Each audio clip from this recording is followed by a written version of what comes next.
Alright everybody, welcome back to another Twab, aka Where Twab, aka This Week at Bungie, and we are finally back after a long break. They had their holiday break, so that nobody was in the office, and they took some time off from the Twab, but this will be the first Twab of 2022, and it's number 18. So it's a very short one. It's just me here today, no Tyron with me. So we're just going to dive right in and let's get into it. All right, to start things off, they want to say first of all, the Twab is back and alive, and they're very excited for the launch of the Witch Queen. They showcased the new Savathun's Throne World trailer, which was absolutely beautiful. And if you haven't checked that trailer out, I highly recommend checking it out because it was absolutely gorgeous, and I'm just so excited for the Witch Queen to arrive. They want to dive in here though to some artifact mod updates. So they say the artifact mods have been a huge talking point in the community, and with the next season they are making a few changes that will bring back some popular anti-champion barrier mods, or sorry, not barrier mods, sorry, anti-champion mods, while also making some tweaks to the way the Masterwork armor works. And then here's a rundown from the team to what we can expect in Season 16. One of the consistent pieces of feedback they have been wanting to act on for a while involves the unlocking of artifact mods. Starting in Season 16, players will no longer be limited to the number of artifact mods they can unlock. This means that players could feasibly unlock all 25 armor mods by the end of the season. While we have made some adjustments to the amount of experience required to unlock all the artifact mods from 1 to 12, in general, the pace of unlocking these first 12 mods should be close to what we've seen in Season 15, and unlocking each one after that, after the 12th, increased experience will be required for the next artifact mod to unlock. So the choice of which order to unlock still requires some decision making, but if you change your mind, you can still reset your artifact and make your picks again. But at the end of this, it makes it so that you no longer have to reset your artifact, which was very annoying to do. It costed Glimmer, and then you had to go redistribute all your mods just to try to play around with a different build potentially, or different mod. So this is absolutely beautiful, and I'd really love to see this coming in. They say when it comes to the artifact mods themselves, they're bringing back a few of the perennial favorite anti-champion mods, including anti-barrier, scout, and bows. They have done some work to make disrupting an overload champion, which can be done this season with auto rifles and SMGs, more reliable than in previous seasons. Thank you. The overload champions are... Anybody who played a Lost Sector, a Legendary Lost Sector, or Master Lost Sector, you know exactly what I'm talking about. It's hell.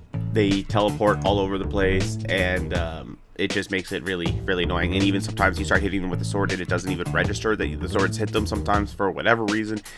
And it is just pain, always pain. So very much like that'll be happening, and it's very, very well needed. They say they're also going to be highlighting the new glaive weapon archetype coming with Witch Queen through a variety of artifact mods, including an option that to make your glaive the solution to unstoppable champions, and a few new artifact mods that will enhance some of the new weapon perks. So that should be interesting. I'm so excited to try out this glaive and see what this build craft, weapon crafting whole system is about. I really hope that it's broad and you can really get into some like nitty gritty stuff with and potentially make a god roll weapon. That would be awesome. They say to take off a little bit of pressure from your vault space, they are making some adjustments to the way Masterwork armor works. Starting with the launch of Witch Queen, you can change the energy type of a fully Masterworked piece of armor for a much reduced cost. Thank you. A fully Masterworked piece of legendary armor can be changed to another energy type for the cost of 10,000 Glimmer and 1 upgrade module, while a fully Masterworked piece of exotic can be changed to another energy type for the cost of 20,000 Glimmer and 1 upgrade module. The cost for changing the pieces of armor's energy type before it is fully Masterworks remains unchanged. Thank you. Because it was ridiculous having to spend an entire Ascendant Shard and all these materials just to switch the element for a mod or something potentially. So, or keeping 3 different versions of the exotic, now 4 with stasis, potentially 4 different versions of the same armor piece just because of the archetype. So that's a much needed upgrade, and definitely a welcome upgrade. So I'm very much happy about that. And closing out, they are making changes to the way Guardians create orbs of power with weapons. Okay. Elements of the new weapon crafting system will encourage you to use many different weapons and ask you to burn your hard-earned Masterwork materials on weapons that you may only be using for a few hours just to generate orbs. That seems like a tall order. This, combined with our desire to act on a consistent feedback that players want to be able to generate orbs of power with exotic weapons that do not yet have catalysts. This led us to the implementation that they'll be using in the Witch Queen and beyond. Orb generation on weapon multi-kills will no longer be a function of a weapon's Masterwork status, but instead be provided by a suite of armor mods, which are unlocked automatically for all players and which plug into the helmet armor mod socket. Each such mod will apply the orb generation effect to all weapons you have equipped of a particular damage type. So a single mod will cover multiple weapons in your arsenal if they share a same damage type. This also applies to weapons that changes damage types like hard light or a kinetic weapon with osmosis. We will continue to create exciting exotic catalysts over the next few seasons, but in the meantime you'll be able to generate orbs with the Cloud Strike, Thorn, Thunderlord, Teraba, and any other weapon that you choose. Okay. First of all, I like this.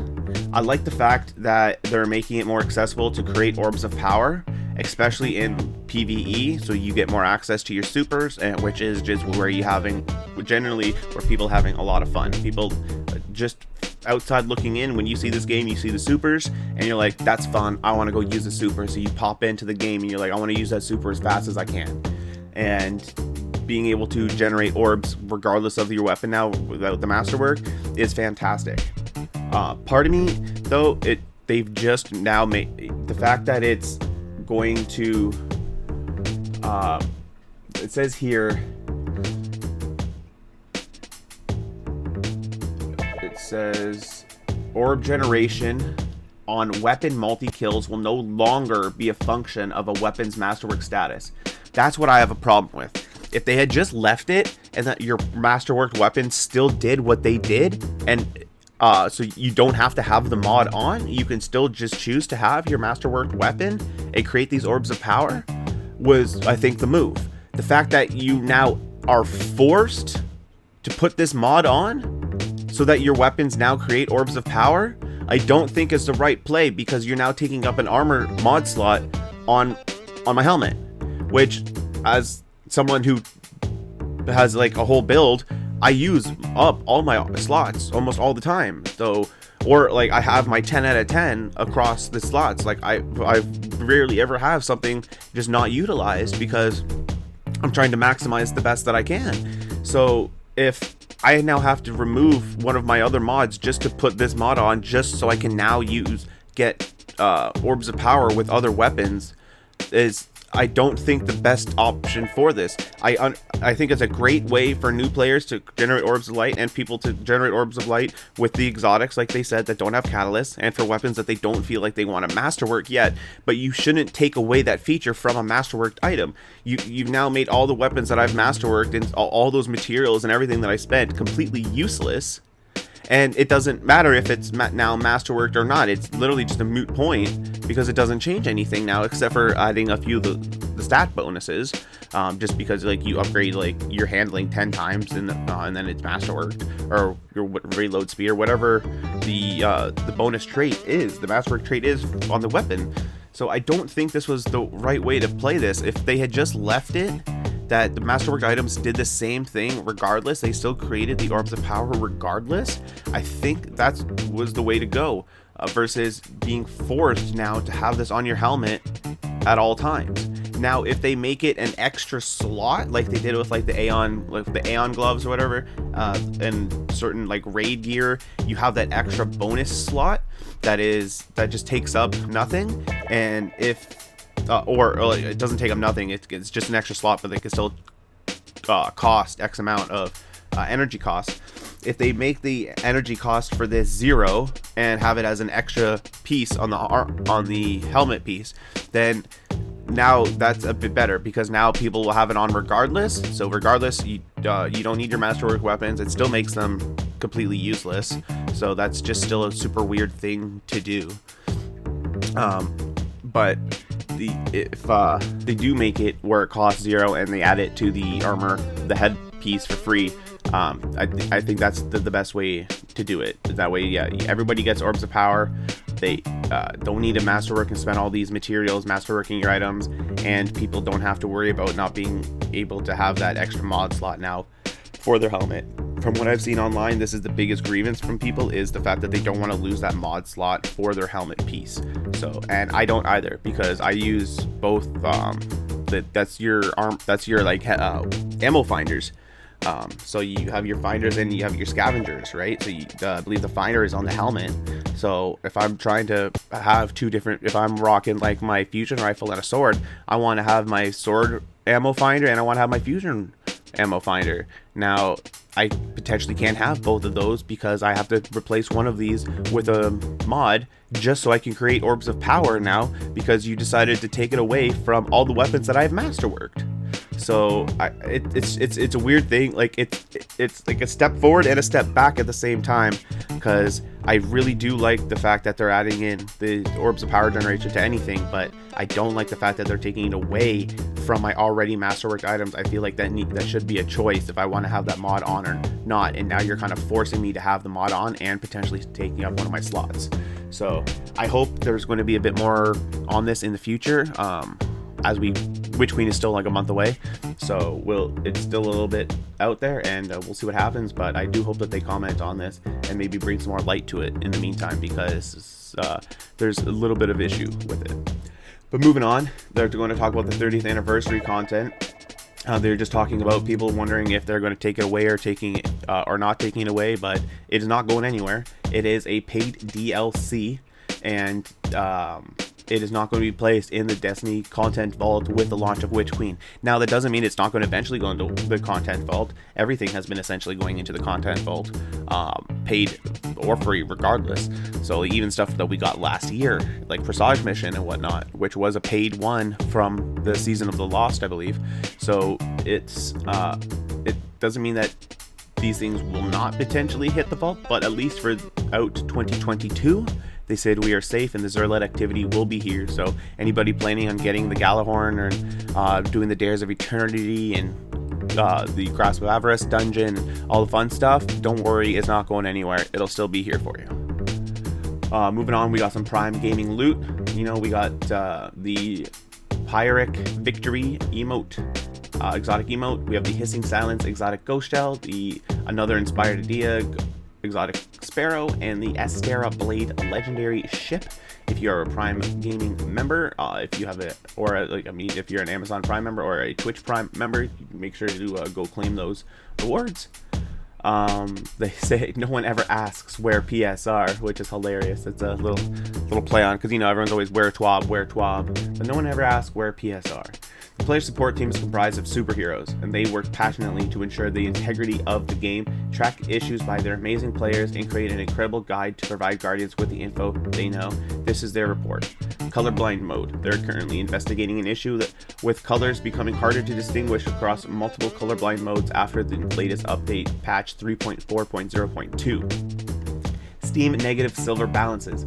There is an issue resulting in players on Steam being incorrectly shown large negative silver balances, and negative silver purchase histories have been resolved. Players who encounter the issue should log out and back into their account to see if the silver balance has been correctly updated. The hotfix 3.4.0.2 resolved issues. After the hotfix was released, the Xenology quest from Xur can now be recovered if it's been deleted, and the Challengers Proving 5 can now successfully be unlocked after players complete Challengers Proving 4.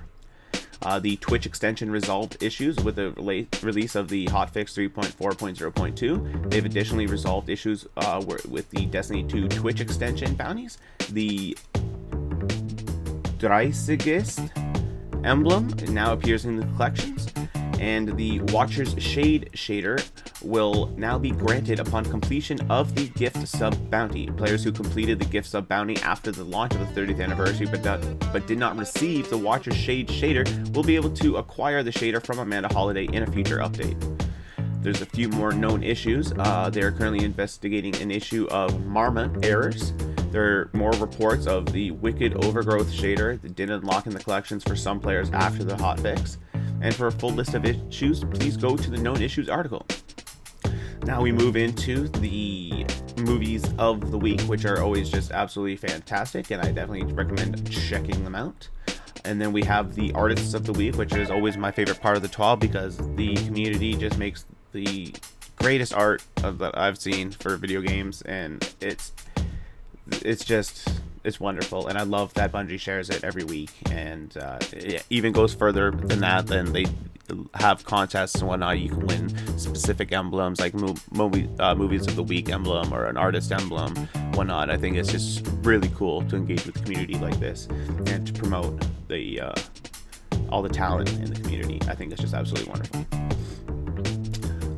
Moving on though, they say Operation Save New Lights. Another shout out before riding off to the sunset with the Star Horse.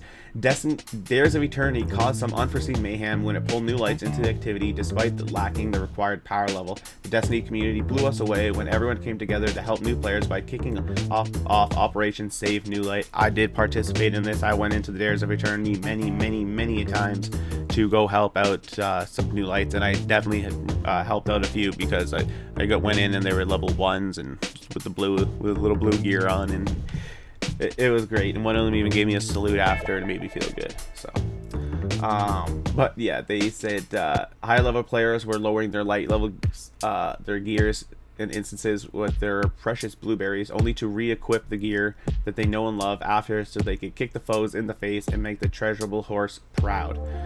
They even jumped in themselves. Kindness, selflessness, and strength, these are the attributes that make a true guardian, and every single person that lent their help showed that they have earned the guardian title and wear it with pride. It was great to see the community come together and put a little good back out to the world, and we wanted to share their gratitude with a special circumflex diacritic emblem as a thank you. It was almost like world peace was something that was something that was contingent on a sassy space horse. Amazing.